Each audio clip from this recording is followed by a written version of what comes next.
চলুন পার্কটা আপনাদের পুরো ঘুরিয়ে দেখাই। এই হচ্ছে এখানে সামনে বসার একটা পজিশন করা আছে, বসে আড্ডা পার্টি দেওয়া যাবে।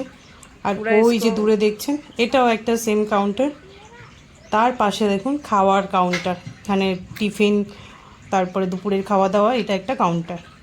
এখান থেকে খাওয়া দাওয়া করে সবাই ওই সামনের দিকে এগিয়ে যাওয়া হবে একদম ওয়াটার পার্কটায়। চলুন ওয়াটার পার্কটা চাওয়া হলো। এইবার ওয়াটার পার্ক ঘুরতে ঘুরতে মানে আমরা যে খাওয়া দাওয়া করলাম, সকালে কী কী টিফিনে দিল দেখুন, সবাই খাবার নিয়ে রেডি, এতই খিদে পেয়েছে সব খেতে স্টার্ট করেছে। ধোসা দিয়েছে আর সাম্বার, চাটনি আর পোহা, এই হলো সকালবেলার মেনু। সব খাওয়া দাওয়া রেডি, এবার চলে গেলাম ওয়াটার পার্কে। পদ্মা তো রেডি, ক্লান্ত হয়ে গেছে, খুব ক্লান্ত, কিন্তু যেতে হবে পার্কে।